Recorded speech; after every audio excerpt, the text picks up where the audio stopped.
Hi guys, today I'm going to explain about Newton's laws of motion in its first law. So first let me introduce about Newton. He was a great English scientist who lived between 1642 to 1727.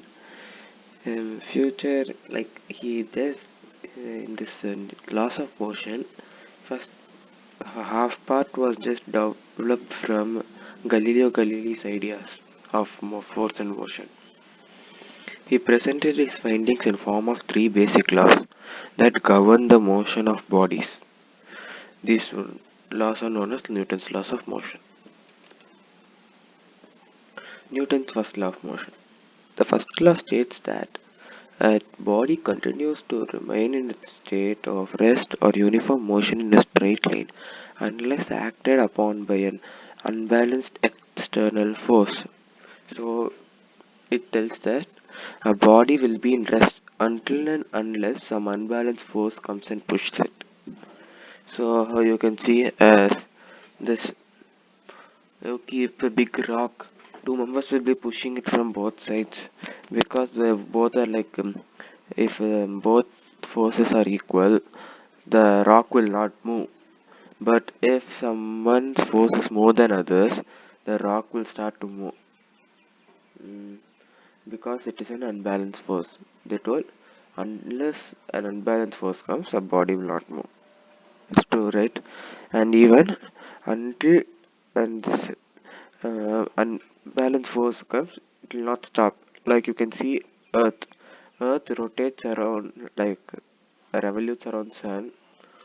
So those two have big objects have this centrifugal and centripetal force, which comes in a set, which is produced in a circular path of motion. So this because of it, centrifugal and centripetal both are equal. So they are equal and opposite. So they are balanced. That's why Earth is in constant. That's why every year only 365 days. Leap year you can tell it's 366 because each year is not 365 days. It's 365.1 like 1 quarter. So it is 365 and 1 by 4th days every year. That's why a leap year comes. Okay, do that. So it's constant. You guys will be thinking Earth is slowing down nowadays slowly. That's very minute, and this that is because of Earth's core. I don't want to talk much about it. So some unbalanced force comes only, a body will go to rest or go to motion. So first of all, first law deals with two states of a body: state of rest and state of motion. State of rest. If a body is at rest, it remains at rest until some external force acts on it. So everybody knows, if you're simply sitting, somebody must push us to make us fall down, right? Like without doing anything, we will not fall down. Something will be there indirectly. State of motion. If a body is in motion, it continues to move with the same speed in the direction until an external force acts on it and changes its velocity. See, they have mentioned speed in direction. Speed in direction is nothing but velocity. So it will go in the direction because velocity, if we change the direction, velocity will get changed. So if you see a car, we are going very fast, and if you do a sudden turning, speed will drop a lot, like which is velocity. It depends on direction. So that's why they mention straight line. It must not this. So uh, this part of law was already proven by Galileo through his experiments. So Galileo Galilei, the person who invented telescope, in my upcoming videos I will even explain about him. Mm, This indicates an important property of all types of matter, which is matter opposes any change in its state of uniform motion or state of rest. So this because of this law, this is proved that this is indicated an important property of all type of matter, which is matter opposes any change in its state of motion or rest. So this tendency of bodies is to resist these changes are known as inertia. Now many of them might have heard about inertia. So if you have not heard, no problem. I'm gonna explain about it. There are two forms of inertia, inertia of rest and inertia of motion. There's even another form of inertia, which is inertia of direction. I'll explain about it afterwards. So, inertia of rest. It is a property because of which a body at rest tries to remain at rest. In fact, it remains at rest as long as no force is applied.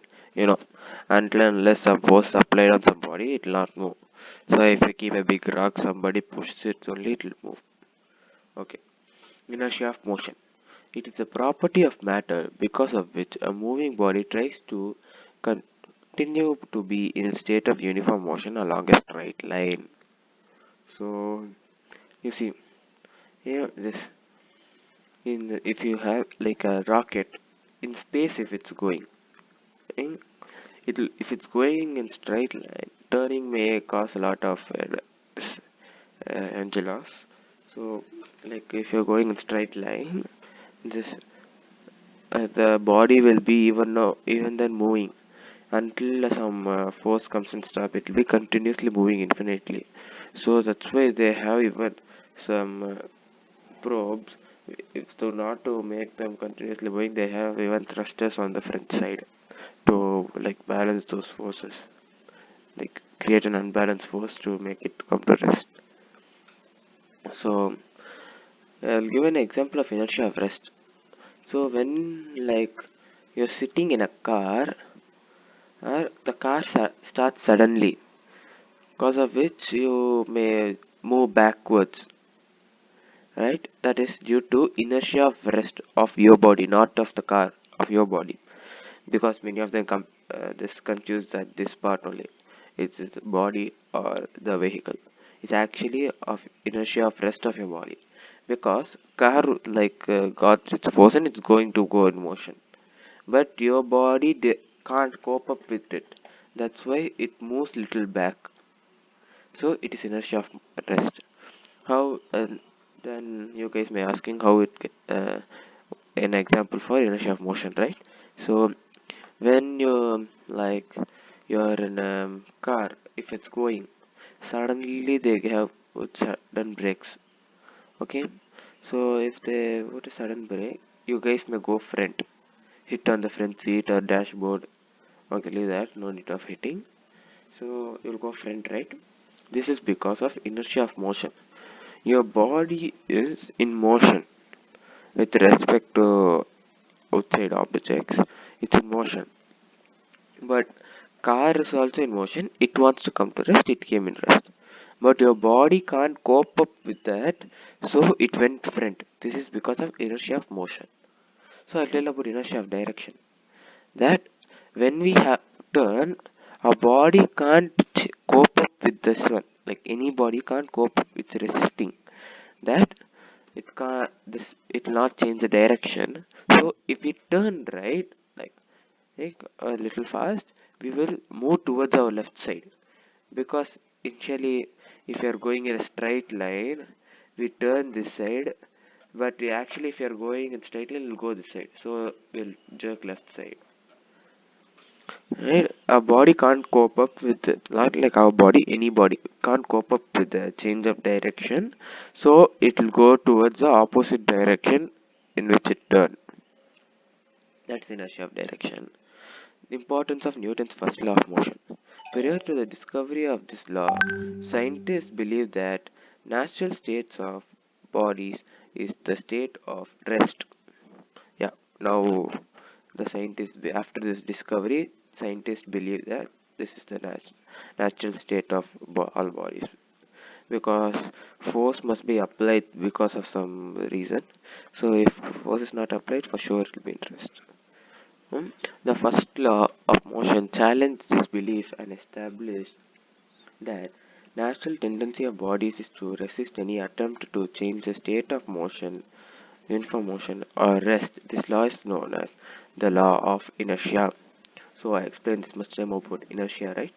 So this first law of motion challenges beliefs and establishes this that every body, every object, and every matter has this resistance to attempt for if anything or any force tries to change its state.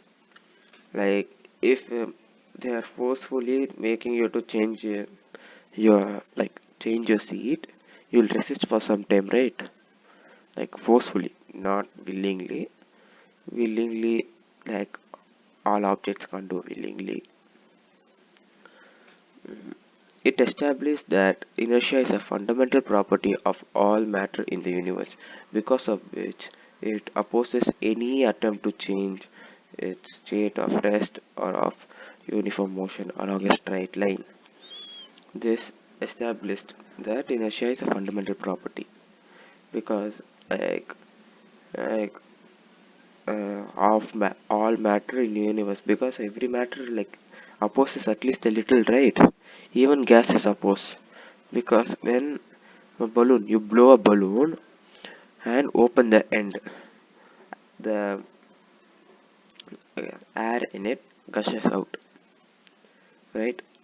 So if you try to keep finger and close it, you need to give more force, right?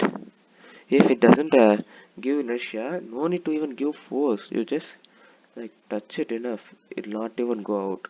But due to the inertia, it is it's going out,